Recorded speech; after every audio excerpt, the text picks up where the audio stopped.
நெடுந்தூர சேவைக்காக யாழ்ப்பாணத்தில் புதிதாக அமைக்கப்பட்ட பேருந்து நிலையம் தொடர்பாக நாடாளுமன்ற உறுப்பினர் சிவஞானம் ஸ்ரீதரனிடம் மகஜர் கையளிக்கப்பட்டுள்ளது. இன்றைய தினம் ஆரியகுளம் பகுதியிலுள்ள வரையறுக்கப்பட்ட யாழ் மாவட்ட தூர சேவைகள் பேருந்து உரிமையாளர்களின் கம்பெனி அலுவலகத்தில் இடம்பெற்ற கலந்துரையாடலைத் தொடர்ந்து வடமாகாண தனியார் பேருந்து உரிமையாளர்களும் அவர்களை பிரதிபலிக்கும் சங்கங்களும் குறித்த மகஜரை வழங்கியுள்ளனர். போக்குவரத்து அதிகார சபையினுடைய உறுப்பினரும் யாழ் மாவட்ட தூர சேவை சங்கத்தினுடைய தலைவரும் திரு சிவபரன் அவர்களே மற்றும் நமது கிளிநொச்சி மாவட்ட தலைவர் அவர்களே, முல்லைத்தீவு மாவட்ட தலைவர்களே, நமது அகில இலங்கை ரீதியான உபதலைவரும் நமது ஒன்றியத்தினுடைய உறுப்பினருமான திரு கங்காதரன் அவர்களே, முல்லைத்தீவு மாவட்ட தலைவர் அவர்களே, உபதலைவர் அவர்களே மற்றும் இக்காரியாலயத்தினுடைய ஐயா அவர்களே மற்றும் வருகின்ற உரிமையாளர் அனைவருக்கும் இந்நேர வணக்கத்தை தெரிவித்துக் கொண்டு எமது அழைப்பை இன்று ஏற்று இங்கு வருகை தந்திருக்கின்ற தமிழரசு கட்சியினுடைய தலைவர் தான் நான் சொல்லுவேன். ஏகமனதாக தீர்மானிக்கப்பட்ட தலைவர் தான் ஸ்ரீதரன் அண்ணன். தமிழரசு கட்சியினுடைய அது எவராக இருந்தாலும் யார் கோச்சாரம் பரவாயில்ல, தமிழரசு கட்சியினுடைய தலைவர் அவர்களே, யாழ் மாவட்ட கௌரவ பாராளுமன்ற உறுப்பினருமான ஸ்ரீதரன் அண்ணன் அவர்களே, இன்றைய எமது அவலமான நிலைமை உங்களுக்கு இன்றைக்கு தெரியாது. நான் உங்களோட கடந்த காலங்களில் வவுனியால, கிளிநொச்சியில, முல்லைத்தீவில, மன்னார்ல, சால்சன் என்ற காரியாலயத்தில் கூடி பல தடவைகள் உங்களை நான் சந்தித்திருக்கின்றேன். அந்த வகையிலே எங்களுடைய போக்குவரத்து உங்களுக்கு தெரியாத விடயம் இல்லை. ஆகவே கடந்த காலங்களில் இலங்கையை பொறுத்தவரையில் 9 மாகாணம், 25 மாவட்டம், 8 மாகாணங்களில் இணைந்த நேர அட்டவணையும் சிடிபியும் தனியாரும் இணைந்து நேர அட்டவணைக்கு ஏற்ப 2 பேருந்துகளும் சேவையாற்றி வருகின்ற நிலையிலே இன்று கௌரவ பாராளுமன்ற உறுப்பினருக்கு தெரியும், எங்களுடைய யாழ் மாவட்டத்திலே நீங்கள் பிரதி பலிக்கின்ற இந்த யாழ் மாவட்டத்திலே ஒரு பெரிய ஒரு பஸ் நிலையத்தை இவ்வளவு காலமாக கட்டப்பட்டு இன்று போக்குவரத்துக்கு திறக்க முடியாத நிலை. அது ஒரு ஆளுநரை நான் சொல்ல விரும்பவில்லை, பல 3-4 ஆளுநர்கள் வந்தும் இதை செய்ய முடியாத நிலை ஏன் ஏற்பட்டது? எங்களே ஒரு 86 கூட்டங்கள் நடைபெற்றிருக்கும். 86 கூட்டங்களிலும் எந்த விதமான ஒரு முன்னேற்றகரமான நிலைப்பாடும் ஏற்படவில்லை. இன்றைய பல மில்லியன் ரூபாய், தலைவர் அவர்கள் குறிப்பிட்டது போல பல மில்லியன் ரூபாய் மக்களுடைய வரி பணத்தில் கட்டப்பட்ட பஸ் நிலையம், புதிய பஸ் நிலையம் இன்றைக்கு வடமாகாண கோண்டாவில் டிப்போ அத்தியட்சர், அதாவது அவர் சிஆர்எம் என்று சொல்லப்படுகின்ற தலைமத்துவம், அவர்களுக்கு இருக்கின்ற டிஎஸ் பொறியியலாளர், சாரதி நடத்துனர்கள் என்று அவர்களுடைய இதுல இந்த மாவட்டத்தில் 8 டிப்போக்கள் இருக்கின்றன. இந்த 8 டிப்போக்களும் ஏனைய இந்த வடமாகாணத்தை பொறுத்தவரையில நான் இதை குறிப்பிடுறேன். வடமாகாணத்தில் 5 மாவட்டம், 5 மாவட்டத்தில் 4 மாவட்டத்தில் இணைந்த நேர அட்டவணையும் 2 பேருந்துகளும் ஒரு தரிப்பிடத்தில் இருந்து இயங்கலாம் என்று சொன்னால், யாழ் மாவட்டத்தில் ஏன் இயங்க முடியாத நிலை, அவல நிலை. இன்றைக்கு யாழ் மாவட்டத்தில் 600 சிற்றூர்திகள் இருக்கின்றது. எங்களுடைய மாவட்ட பேருந்துகள் கிட்டத்தட்ட 100க்கும் மேற்பட்ட பேருந்துகள். அதை விட மாகாணங்களில் இருந்து 8 மாகாணங்களில் இருந்து வந்து போகின்ற பேருந்துகள் அளவுக்கு அதிகமானவை. இவை அனைத்தையும் ஒரு இடத்தில் கொண்டு வந்து செய்ய முடியாத இந்த அரசாங்கம், நான் எந்த அரசாங்கம் என்று உங்களுக்கு சொல்ல தேவையில்லை. முதல்ல இந்த ரணில் அரசாங்கமாக இருக்கலாம், இப்ப இருக்கிற எங்களுடைய தேசிய மக்கள் சக்தியுடைய அரசாங்கமாக இருக்கலாம். இதுவரைக்கும் எந்த ஒரு முன்னேற்றகரமான செயல்பாடுகளும் நாங்கள் பல தடவைகள் முன்னாள் ஜனாதிபதி ரணில் விக்ரமசிங்க அவர்களுக்கு எழுத்து மூலம் நாங்கள் இந்த பல கூட்டங்கள் நடைபெற்ற பொழுது நாங்கள் முண்டி அடித்துக் கொண்டு கொடுக்கிறது மட்டும்தான் கடிதம் வாங்கப்படும். அங்கு எந்த ஒரு விடயமும் பார்க்கப்படுவதில்லை. அதன் பிறகு எத்தனையோ ஆளுநர்கள் வந்து போய்விட்டார்கள். இப்ப கடைசியாக முன்னாள் கௌரவ டக்ளஸ் தேவானந்தா இந்த காலகாலமாக அமைச்சராக இருந்த இடத்துல நாங்கள் பல தடவைகள் போய் வந்திருக்கின்றோம். இது கங்காரனுக்கும் தெரியும் எத்தனையோ தளங்கள் அவரால் எங்களை டைம் எடுத்து எங்களை எல்லாம் கூட்டிக் கொண்டு தானும் எங்களுடைய அவல நிலையை பற்றி கதைச்சாங்க. இந்த செய்தாரம் சொன்னா பேருந்து பார்க்க போனா ஒவ்வொரு அமைச்சருக்கு அங்க ஜூனியன் இருக்கிறதா எங்களுக்கு தெரியாது. தெரிஞ்சிருந்தும் அந்த ஜூனியன் அவர்களை இயங்க விடுறது. அவர் எங்களோட கதைப்பர் கட்டின பஸ் நிலையத்தை திறந்து வச்சதும் அவர் தான். அவரும் முன்னாள் கௌரவ ஆளுநர் சால்ஸ் அவர்கள் தான் திறந்து வச்சு கோலாகலமா திறந்து வைக்கப்பட்டது. அதுல கூடி கூறுவது 2 பேருந்துகளும் இணைந்த நேர அட்டவணைக்கு நிச்சயமாக வருவார்கள் என்று. இன்று எத்தனை ஆண்டுகள் மாநசபை கலைக்கப்பட்டு கிட்டத்தட்ட 7 வருஷம் ஆச்சு நினைக்கிறோம். ஏன் இந்த விக்னேஸ்வரன் ஐயா வந்து தலைவர் சொன்னது போல வவுனியால அந்த பழைய பஸ் நிலையத்தை ஒரு இரவோட மூடி அவ்வளவு போலீஸுக்கும் உத்தரவு போட்டு உடனே மூடி அந்த பஸ் நிலையத்தை புது பஸ் நிலையத்தை கொண்டு இல்லையா 8 தடவை மூடி திறக்கப்பட்டது. நாங்க விட்டோமா? அப்படி ஒரு ஆணித்தரம் அவர் என்ன செய்திருக்கலாம், நிறைய செய்திருக்கலாம். செய்ததை நான் சொல்றேன். இதே அவர் செய்து முடிச்சு காட்டினவர். ஏன் இந்த யாழ் மாவட்டத்தில் உண்மையில நான் வெக்கப்படுறேன். இன்றையதான் நாங்கள் சிறிய போயிருக்கிறோம்.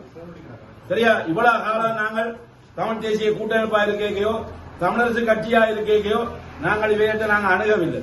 எங்களுடைய குற்றம். அதை நாங்கள் முதல் ஏற்றுக்கொள்றோம். ஏனென்று சொன்னால் அவர் இந்த மாவட்டத்தை பிரதிநிதிப்படுத்தப்படுகின்ற பாராளுமன்ற உறுப்பினர். இந்த இடத்துல தொடர்ந்தும் அதிகக்கூடிய வாக்குகளை பெற்ற ஒரு மனிதர்.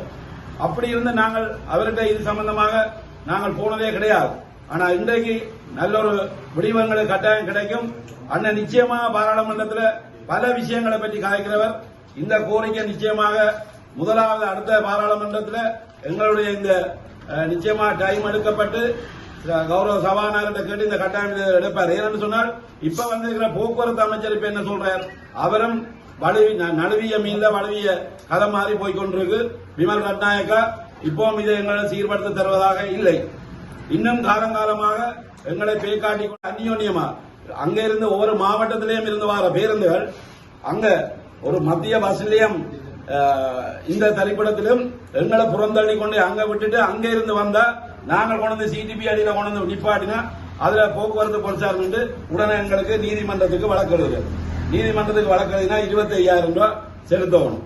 இல்லையா பாதசாரிகளை இடையூறு செய்து 5,000, 10,000, 2,000, 3,000 ஒரு சாரதியிலும் எங்கள்கிட்ட வேலை செய்யறதுக்கு வாராங்க.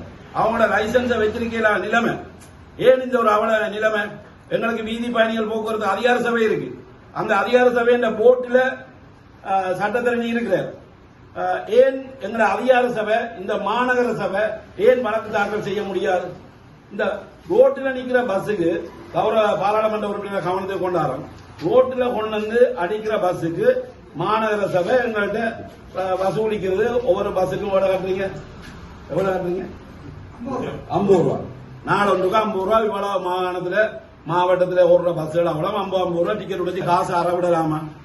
ஏன் இந்த வீதி பயணிகள் போக்குவரத்து அதிகார சபையில் இருக்கிற போர்டில் இருக்கிற சட்டத்தரணி கூடி ஒரு ஆள் மெம்பரா இருக்கிறார்.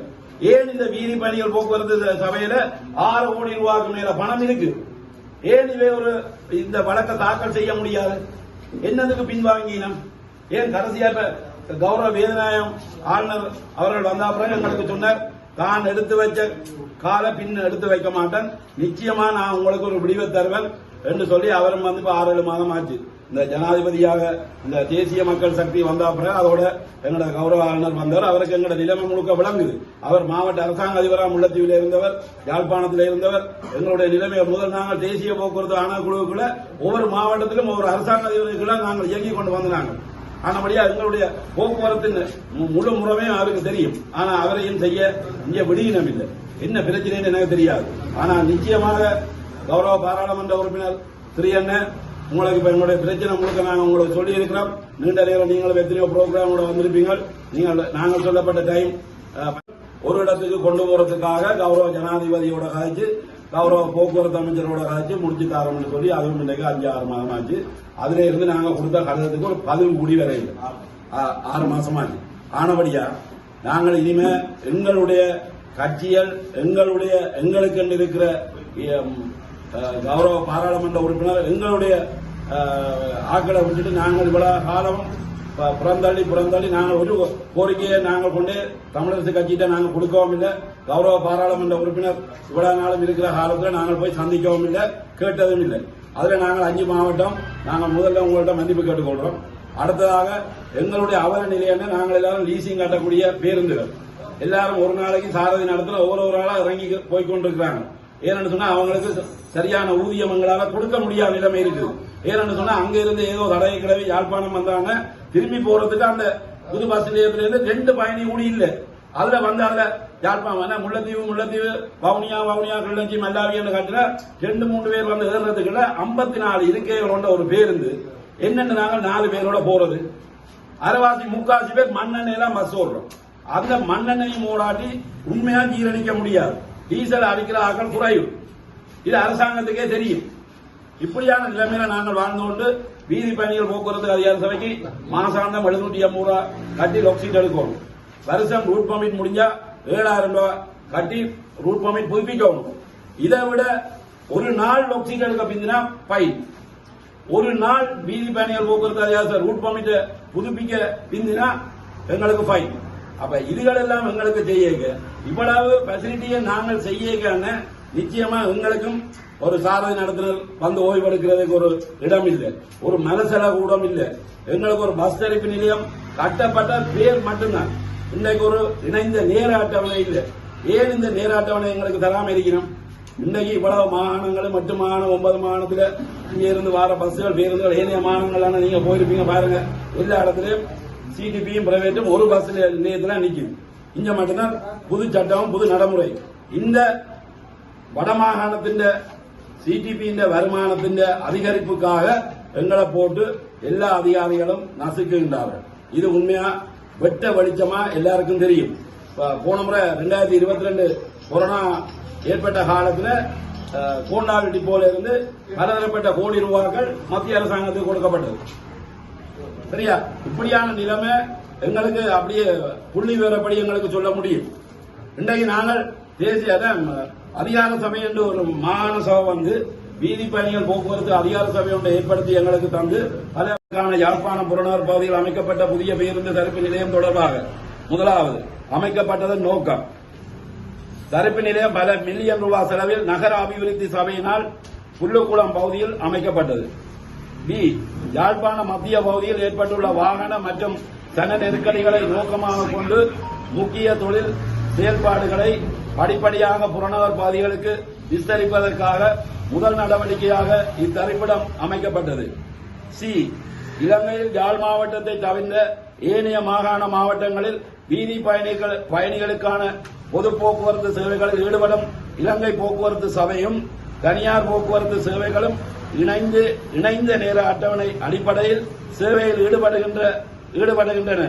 இதனால் அச்சேவைகளின் போது முதலாவது ஒரு பேருந்தினை விலத்தி வேகமாக சாரதியம் செய்ய வேண்டிய தேவை ஏற்படுவதில்லை. இரண்டாவது இதனால் போக்குவரத்து பொது வீதிகள் மீறப்படுவதில்லை. மூன்றாவது பயணிகளுக்கு குறித்த நேரத்தில் பயணிப்பதில் இடையூறுகள் ஏற்படுவதில்லை. நாலாவது அளவுக்கு அதிகமான பயணிகளை ஏற்ற வேண்டிய நிலை நடத்துனர்களுக்கு ஏற்பட மாட்டாது. மேற்கூறிய நோக்கங்கள் செயல்படுத்தப்படுமானால் வீதி விபத்துகள் அதாவது பேருந்துகள் விபத்துக்குள்ளாவது, வீதிகளில் பாதசாரிகள் மற்றும் சிறிய வாகனங்களில் பயணிப்பவர்களுக்கு ஏற்படும் விபத்துகள் முற்றாக தவிர்க்கப்படும். எனவே இலங்கையில் உள்ள அனைத்து மாவட்டங்களில் நடைமுறையில் உள்ளது போல் யாழ் மாவட்டத்திலும் தூர சேவைகளுக்காக அமைக்கப்பட்ட புதிய தரிப்பிடத்தில் இருந்து இலங்கை போக்குவரத்து சபை பேருந்துகளும் தனியார் பேருந்துகளும் இணைந்த நேர அட்டவணையுடன் சேவையில் ஈடுபட்டு பொதுமக்களுக்கு சௌகரியமான அதாவது விபத்துக்கள் அற்ற பயணிக்கும் நோயாளிகள் பல அழுத்தங்கள் இல்லாது மாணவர்கள் உத்தியோகத்தர்கள் குறித்த நேரத்திற்கு பயணிப்பது போன்ற இலகுவான சேவைகளை ஆற்ற முடியும் என்ற வடமாகாண மற்றும் யாழ் மாவட்ட தனியார் பேருந்து உரிமையாளர்களின் நல எண்ண கோரிக்கையினை வடமாகாணத்தில் கடமையாற்றிய கௌரவ ஆளுநர்கள், தற்போது கடமையாற்றும் கௌரவ ஆளுநர் அவர்கள் மற்றும் கடமையில் இருந்து இருக்கின்ற அரசு அதிபர்கள், யாழ்ப்பாண மாநகர சபை முதல்வர்கள், வடமாகாண வீதி பயணிகள் போக்குவரத்து அதிகார சபையினர் மற்றும் துறைசார் அதிகாரிகள் அனைவரும் ஏற்றுக்கொண்டு வடமாகாண தனியார் சேவையினையும் இலங்கை போக்குவரத்து சபை உயர் அதிகாரிகளையும் அழைத்து 100க்கும் மேற்பட்ட கலந்துரையாடல்களில் இணைந்து செயற்படுவதன் மூலம் பயணிகளுக்கு ஏற்படும் அசௌகரியங்கள் பற்றி விளக்கியதன் பயனாக தாம் இணைந்து செயற்படுவதாக இலங்கை போக்குவரத்து சபையினர் ஏற்றுக்கொண்டதன் பேரில் தனியார் ஆகிய நாங்கள் புதிய தரிப்பிடத்தில் இருந்து இணைந்து சேவையாற்றுவதற்காக 2 முறை புதிய தரிப்பிடம் சென்று சேவைகளை ஆற்றியும் இலங்கை போக்குவரத்து சபை கலந்துரையாடலில் ஏற்றுக்கொண்டும் 2 தடவைகளும் சேவைக்கு தரிப்பிடத்திற்கு வரவில்லை. இதனால் ஏமாற்றம் அடைந்ததுடன் பல இழப்புகளுடன் மீண்டும் பழைய தரிப்பிடமாகிய தற்போதைய மின்சார நிலைய வீதிக்கு திரும்பி பல இடங்களின் மத்தியில் சேவை ஆற்றுகின்றோம். மேற்படி எமது கோரிக்கையை வருடக்கணக்கில் அரசு நடைமுறைப்படுத்த முன்வராதது ஏன் என்ற கேள்வி அனைத்து வடமாகாண தனியார் பேருந்து உரிமையாளர்களிடம் அவர்களை பிரதிநிதித்துவப்படுத்தும் சங்கங்களின் வினாவாக உள்ளது. கடந்த காலங்களில் வடமாகாணத்தின் முடிசூடா சர்வதிகார மன்னனாக இருந்த அமைச்சர் மக்களின் கௌரவமான பயணங்களுக்கான எமது கோரிக்கைகளை இலங்கை போக்குவரத்து சபைக்கு ஆதரவாக இருந்து தட்டி கழிக்கின்றார். அவருக்கு எதிராக செயற்பட முடியாது என்ற கருத்து சகல தரப்பினராலும் முன்வைக்கப்பட்டது. தற்போது மன்னராட்சி முடிவுக்கு கொண்டுவரப்பட்டு வடமாகாணம் மக்களாட்சிக்கு விடுவிக்கப்பட்ட நிலையில் இன்னமும் எதற்காக புதிய தரிப்பிடத்தில் ஆடு மாடுகள் தரிப்பிடமாக இருக்க வேண்டும்? இன்றைய அரசு உடன் நடவடிக்கை எடுத்து எமது கோரிக்கைகளை ஆராய்ந்து செயல்பட வேண்டும் என வடமாகாண தனியார் பேருந்து உரிமையாளர்களும் அவர்களை பிரதிபலிக்கும் சங்கங்களும் வினயமாக கேட்டுக்கொள்ளும். அடிவர்றதும் பிறன்றதும் உருள்றதும் ஒரே விபத்துக்கள். எங்களுக்கும் இணைந்த நேராட்டவணை கொண்டு வந்தா நாங்களும் 10 நிமிஷமோ 5 நிமிஷமோ அதுக்கிடையில எங்களுக்கு ஒரு நேராட்டவணையும் ஒரு தரிப்பிடத்தில் இருந்தால் பேருந்தர் வலிக்கிறவனும் அண்ணன் கிண்ணஞ்சில இருக்கிறீங்க. கிண்ணஞ்சில ஓடி அவ்வளவு பிரச்சனை உங்களுக்கு தெரியும் வந்திருக்கும். கிண்ணஞ்சில ஓடி இன்றைக்கு பஸ் நிலையம், அந்த பஸ் நிலையத்துக்கு பஸ் போய் அந்த தரிப்பிடத்தில் நின்று அதுக்கேற்ற மாதிரி தனியார். ஆனா இன்னும் நேர அட்டவணை எங்களுடைய வீதி பணிகள் போக்குவரத்து அதிகார சபை 7 வருடமாக இன்னும் அது செயல்படுத்த முடியாமல் முதுகெலும் இல்லை, ஒடி மட்டும் இருக்கு. சரியா, காசுதான் முக்கியம். ஏன் இதை செய்யலாது? இன்றைக்கு ஏனைய மாகாணங்கள்ல இருந்து வர பஸ்களுக்கு இவை செக் பண்றது. அவங்க கொடுக்குற ஆசை இந்த என்னன்னு சொல்றத இந்த கேட்கிற காசு 200-300 ரூபாய் டிக்கெட் அவங்களுக்கு 200 ரூபாய் கொடுத்தா இந்த எங்களை ஆசிரியர்கள் இந்த இடமாற்றம் செய்து கொண்டிருக்கிறார்கள். ஒதுங்கி நிப்பினம் மத்துக்கிழமை பஸ் எத்தனை மணிக்கு வரமுண்டா மத்துக்கிழமை பஸ்ல டிக்கெட் போடுறது காசை கையில விட. நாங்கள் இந்த மாவட்டத்தில் ஓடுறாங்க டிக்கெட் போடுவோம். டிக்கெட் போடாட்டி உடனே ஏறி எங்களுக்கு 2500 ரூபாய் பாய் குரூப் பண்ணிட்டு பறிச்சு கிட்டோஞ்சி தலைமை காரியாலயத்துக்கு கொண்டு போயிடணும். போனா போய் ஓனர் போய் காத்திருந்து அந்த காசை கட்டி வரணும். அதே நேரத்தில் நீங்கள் எத்தனையோ பட்டதாரிகள் இங்கே படிச்சு போட்டிருக்கணும். எங்களோட வீதி பயணிகள் போக்குவரத்து அதிகார சபையில ரிட்டையர் ஆகி போன பிளைட் ஸ்குவாட் அவரை ரிட்டையர் 55 வயசுக்கோ 60 வயசுக்கு முடிஞ்சா வீட்டை போண்டியா திருப்பி அவருக்கு காடர் நிரப்புறதுக்கு கிளம்பிட்டு அவருக்கு திருப்பி வீடையை போட்டு வச்சிருக்காங்க. சரியோ, அவர் ஏறி ஒரே அடாவடித்தனம். ஒரு பயணியான உங்களுக்கு தெரிஞ்சிருக்கும், நீங்கள் ஒரு பிரின்சிபலா இருந்தீங்க, உங்களுக்கு சகல விஷயம் தெரியும். ஒரு டிக்கெட் செக்கர் ஏறினா கண்டக்டர்கிட்ட முதல் டிக்கெட் புத்தகத்தை வாங்கணும். வாங்கி டிக்கெட் பயணி ஏறினா அந்த பிளைன் ஸ்குவாட் தான் டிக்கெட் போடணும். காசை கண்டக்டர்கிட்ட கொடுத்துட்டு புத்தகம் அவர்கிட்ட பண்ணணும். இது பயணிகளை டிக்கெட் செக் பண்றது. வெளி மாகாணங்கள்ல இருந்து மது மாகாணத்துக்கு வரைக்கும் அந்த பஸ்களுக்கு செக் பண்றது பயம் ஏறுறது. அந்த ரைட் சாலைக்கு இல்ல, எங்களை போட்டுதான் செக் பண்றது. இப்படி பலதரப்பட்ட பிரச்சனைகளை நாங்க வாழ்ந்து கொண்டிருக்கோம். காரியாலயத்தினுடைய முகாமையாளர் வருகை தந்திருக்கின்ற மாவட்டங்கள் சார்ந்த வடக்கு மாகாணத்தினுடைய பிரதிநிதிகளில் உங்கள் அனைவருக்கும் என்னுடைய அன்பான வணக்கம். 2 நாட்கள் பேசப்பட்ட ஒரு விஷயம் கொஞ்சம் தெரிஞ்சிருந்ததா நான் இன்றைக்குத்தான் அதன் சரியான தாற்பயத்தையும் நீங்கள் படுற அவஸ்தைகளையும் நீங்கள் சொல்லுகிற பொழுது இன்னும் கொஞ்சம் கூட அதை உணரக்கூடியதாக இருக்குது. ஆனால் 10-11 விஷயமா பல இடங்களில் பேசப்படுற பொழுது அப்படி நாங்களும் கேட்டுக்கொண்டு போயிருக்கிறோமே தவிர அதுக்கான நிரந்தர தீர்வு ஒன்று அடைகிறதுக்காக முயற்சி செய்யணும் என்பது எங்கள் பக்கத்திலேயும் இருக்கிற ஒரு குறைபாடு தான். ஆனால் இன்றைக்கு நீங்கள் அழைத்து படிப்படியாக இந்த விஷயங்களை சொல்கிற பொழுது எனக்கு தெரிந்த அளவுக்கு உண்மையிலே இது ஒரு நீண்ட கால பிரச்சனை. இன்றைக்கு அந்த பஸ் நிலையம் கட்டப்பட்டு அனாதரவாக இருக்குது. யாழ்ப்பாணத்தில் 3 பஸ் நிலையங்கள் 4 பஸ் நிலையங்கள் இயங்குற மாதிரி ஒரு தோற்றப்பாடு. ஒன்று பாரம்பரியமாக வடமையாக இயங்கி வந்த இடம், புதிதாக கட்டப்பட்ட பஸ் நிலையம் அப்படியே இருக்குது. அதை விட முனியப்பர் கோயிலுக்கிட்ட பேருந்துகள் நிறுத்தப்பட்டு பிறகு எடுக்கப்படுது. முத்தவழிகிட்டையும் பேருந்துகள் நிறுத்தப்பட்டு பேருந்துகள் வருகிறது. இதெல்லாம் அந்த ஒவ்வொரு வகையாக ஒரு ஒரு தொழில்முறை சார்ந்த ரீதியில ஒற்றுமையோடு பலத்தோடு கொண்டு போவதாக தெரியுது. உலகம் முழுக்க தனியார் அரச பேருந்துகள் மிக ஒழுங்கமைக்கப்பட்ட முறையில தெளிவாக அவர்கள் தங்களோட பேருந்து பயணங்களை செய்கிறார்கள். கொழும்பிலையும் கூட நான் நினைக்கிறேன் இந்த அளவுக்கு பிரச்சனைகள் எதுவும் இல்லை. அவர்கள் மிக தெளிவாக ஒற்றுமையோட தங்களோட பணிகளை செய்து கொள்கிறார்கள். ஆனால் இன்னும் இந்த வடக்கு மாகாணத்தில் குறிப்பாக யாழ்ப்பாணத்தில் இதுக்கான ஒரு நிர்வாக நடைமுறை தெளிவுபடுத்தப்படவில்லை என்பது மிகப்பெரிய குறை. எல்லா பக்கங்களிலையும் நாங்கள் ஏதோ நிர்வாக ரீதியான குறைபாடுடையவர்கள், வடக்கில் கிழக்கில் வாழ்ற அதிகாரிகளிடம் ஆளுமை இல்லை அல்லது அவர்கள் சரியாக இதை கையாள இல்லை என்ற குறைகள் தான் வெளியில வளர்ந்து கொண்டு இருக்கு. அந்த குறைகள் மாற்றப்பட வேண்டும் என்றால் நாங்கள் இதுக்கு தீர்வு காண வேண்டும். ஆகவே நீங்கள் இன்றைக்கு அழைத்து இந்த விடயங்களை கூறியிருக்கிறீர்கள். நாளை மறுதினம் 30ஆம் தேதி யாழ்ப்பாண மாவட்ட ஒருங்கிணைப்பு குழு கூட்டம் இருக்குது. 29ஆம் தேதி கிளிநொச்சி மாவட்ட ஒருங்கிணைப்பு குழு கூட்டம் இருக்குது. நான் இந்த கூட்டங்களையும் இந்த விடயத்தை நான் பிரஸ்தாபித்து இதற்கான தீர்வு எட்டுவதற்கான முழு முயற்சிகளையும் மேற்கொள்கிறேன்.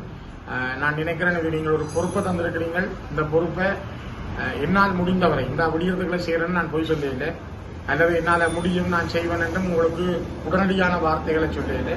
ஆனால் இது செய்யலாம். இதை நாங்கள் 2 பகுதியோடையும் கதைச்சு சம்பந்தப்பட்ட அதிகாரிகளோடையும் கதைச்சு வடக்கு மாகாண போக்குவரத்து அதிகார சபையோடையும் நாங்கள் இதை கையாண்டு இதற்கு உடனடியாக தீர்வு காண வேணும். இப்படியே நீண்ட காலம் ஈடுபட்டால் நீங்கள் அன்றைக்கு ஒரு போராட்டம் நடத்தினதையும் நான் பார்த்திருந்தேன். நான் அன்றைக்கு இல்லை பாராளுமன்றத்தில் இருந்தபடியே நான் இந்த பக்கம் வர இல்லை. ஆனால் தொடர்ந்தும் உங்களோட மனங்களும் தொழில்கள் வேலை செய்கிறவர்கள் நிறைய பாதிக்கப்படுற சந்தர்ப்பங்கள் கூடுதலாக உண்டு.